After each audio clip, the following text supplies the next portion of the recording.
Whether you're looking for answers to specific life questions or simply hoping to become the best version of you possible, welcome to the Mental Breakdown and Psychreg podcast, where we offer insight, information, and strategies based upon research and years of practice as psychologists. So sit back, have a listen, and get connected with our hosts, Dr. Berney Wilkinson and Dr. Richard Marshall. With all the self-help books and little guides that are available for managing stress and our daily lives, it's no wonder that a lot of people feel as though they know what their triggers are, they know what's going on, they know what's happening in their life and what's causing them some distress. Mm-hmm. But now what? That's right. I'm glad you started with self-help books. Yeah. Because it's not that they bother me, but it's like... They bother you. They bother me. Yeah. And it's true. There's a well-known, I don't mean it in a critical way, there's a well-known therapy, mm-hmm. cognitive behavioral therapy. Right. And the first step is know your triggers. It's treatment for depression right. and anxiety and other problems that we encounter. And the first step is know what your triggers are, know what will trigger, mm-hmm. and then avoid the triggers. Right. Okay? It's good advice, but it may not be sufficient advice. Right. Okay, it's absolutely essential to know your triggers. We could give many examples. Right. You know, when the door of the airplane closes, mm-hmm. and people who have claustrophobia struggle mm-hmm. through that. You know, mm-hmm. what is the trigger?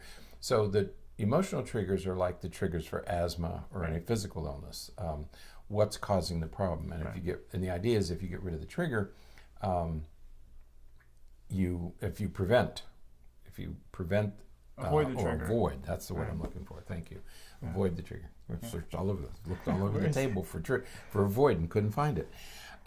Yes, if you avoid the trigger, then you prevent the problem. Right. And I think that what has happened is because there's so many self-help books and so many television programs and everything mm-hmm. that talk about these strategies, a lot of people have sort of become somewhat saturated right. with it. And so it's, one of the first things we hear, it doesn't work. Mm-hmm. I can't do that, I can't do this.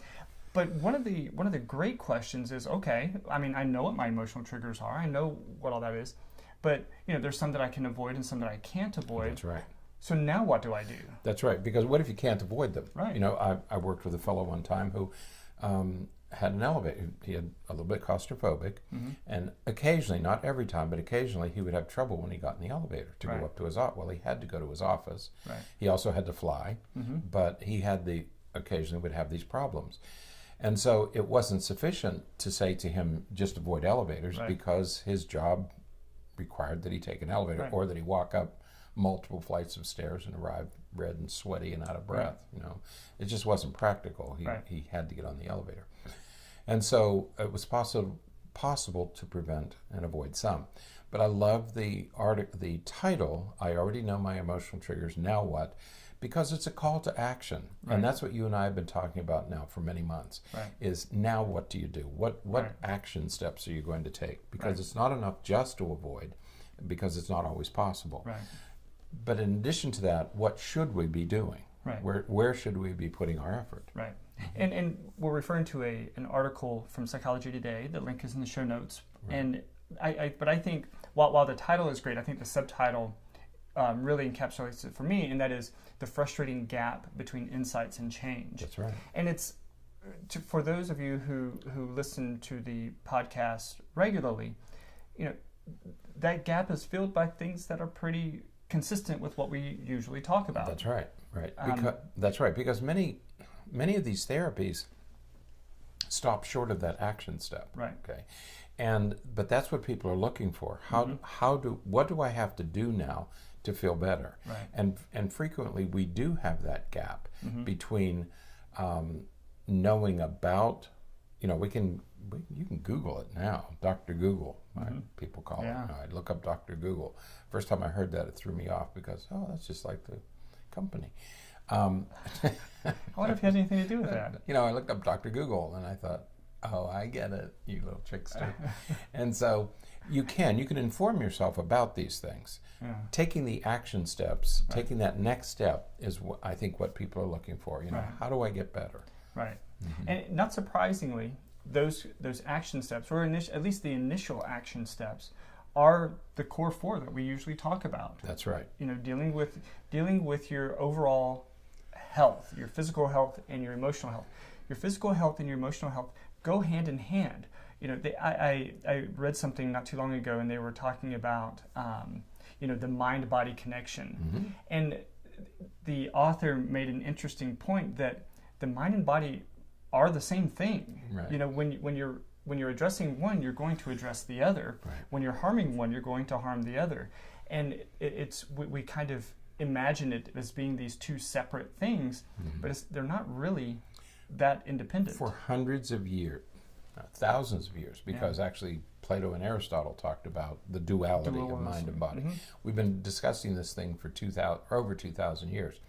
I think the discussion's over now, because now we know that mind and body are the same. Right. Okay. We know that the brain is doing things that we used to think the mind did, but now we know it's a single entity, and you can't be emotionally healthy if you're not physically healthy. Yeah. I don't know how to stress that. I don't know how to emphasize that enough.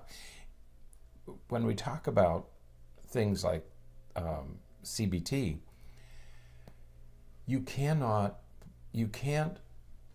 the other day in one of our podcasts, we talked about you take medication so that you can continue, because you think you can continue your dysfunctional lifestyle. Right. You can continue drinking sodas, eating sugar, eating processed foods, which we know creates inflammation, which we know makes you physically ill. And then you take medication, okay? Or you're in a dysfunctional relationship. Right. I want to stay in this dysfunctional relationship, continue to get tortured, but I'll take medication to make it through. Or I hate my job, but I'll take Xanax so I can get through the workday, okay? Right. That's not how you should be doing this. You shouldn't be taking medication to manage a life problem. Okay, and it's the same thing with this. You shouldn't be doing little trick therapies to manage your life problem. You should be dealing with your physical. Start by dealing with your physical health. Right. Okay, and that's those four things that we talk over and over and over again. Right. Yeah. So of course those core four are your diet, exercising, good sleep habits, and stress management. Thinking about your example of the person who has a little bit of claustrophobia, but has to, for his job, he has to fly periodically. He has to, take the elevator up to his office. With CBT, the goal is to avoid those things. Okay, so instead of flying to, California, you add, 3 days to your trip so that you can drive there and drive back, or if you otherwise love your job but you can't do that part, CBT may encourage you to stop to again add these three days or something, or do things that's going to allow you to find ways to avoid or deal with the stress in a sort of in a indirect way. Right. And you want to be able to address things directly. You want to be able to address the core problem. How many times have you had a patient come in and say, yeah, I know all this stuff. I know about deep breathing, and I know about that, and I know none of that works. I'm still worried, and more and more people are coming in saying that. And you can tell somebody has walked them through this CBT approach. And again, no criticism of CBT, but somebody has been through it and say, I can't just change my mind. I can't just get rid of my feelings for my girlfriend who broke up with me. It's just, they're not going away. What should I do? I've been through all those things, and I'm still not getting better. And that's why we're moving in a bit of a different direction here. And we're saying, if you're feeling these things, here's some other options. Action steps that you can take that are going to make you feel better. Absolutely. And again, you start by taking care of your physical body. That's right. Because when you're taking care of your physical body, when you're putting good food in, when you're exercising, and when you're getting good sleep, that reduces stress. When you're doing other stress management strategies, I'm always skeptical, and I often find myself taking a deep sigh when somebody says, yeah, I've tried deep breathing, that doesn't work. I've tried meditation, that doesn't work. Because my first thought is, okay, well, the likelihood is you did it wrong, or you're not doing what you need to be doing, because those things, there's enough evidence that demonstrates that they are effective to support the idea that if it didn't work for you, you probably weren't doing it the right way. Right. You know, I have a friend, beautiful woman. Well, she's a beautiful woman. She now is complaining about having social anxiety. She has social anxiety because she's gained a lot of weight. It's the only difference in her life. She's embarrassed to go anywhere because she's gained weight because of the way she eats.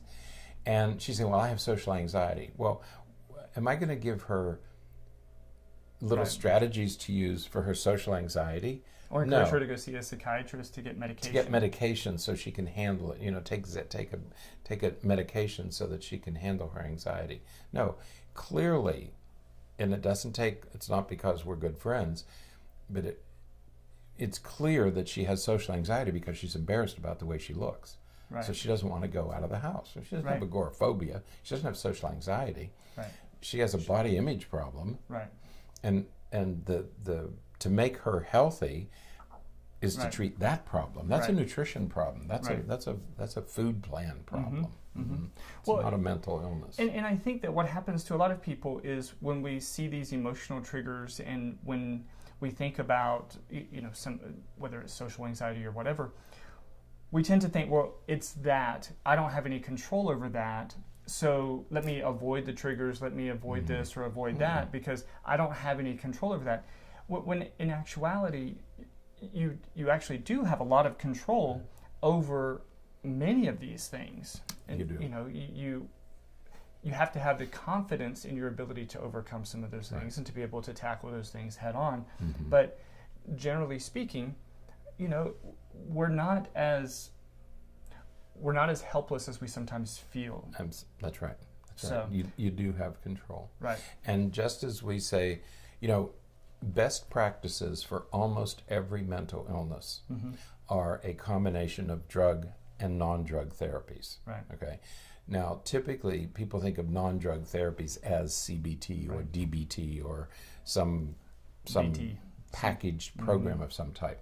Well, all we're saying is, it doesn't matter whether it's a drug treatment or non-drug treatment, don't use a treatment to cover up the real problem so that you can continue to live an unhealthy life. If you don't feel good physically, you're not going to feel good emotionally. I mean, if you have people who have chronic headaches, people who have back pain, people who live in chronic pain, it takes an emotional toll.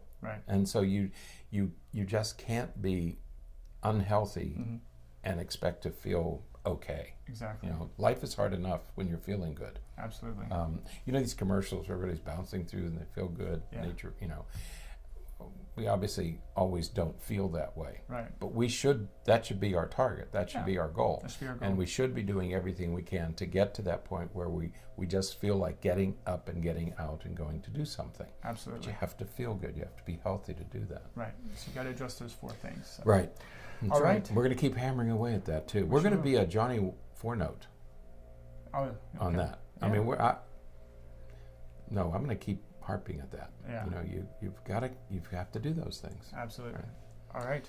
Well, that is it for today. We're going to end before the lawnmowers. We have the lawn guys here today, and in Florida, this is all mechanized, and they have blowers, weed eaters, and mowers, and there's just no respite once they land. It's really loud out there. So absolutely. So we're going to end before it starts to interfere too much. So until next time, stay happy, stay healthy, and forget to be afraid. Thanks for sharing this episode of the Mental Breakdown and Psychreg podcast. Be sure to check out the show notes for links to follow us on Twitter and subscribe to our YouTube channel, where you will find all of our previous podcasts and much more. We would be honored if you would become a patron through patreon.com, where any donation you can manage will go to the development and creation of more content. Just visit patreon.com/thementalbreakdown for more information. Thanks again for listening. Have an awesome day, and we look forward to being back in your feed tomorrow morning.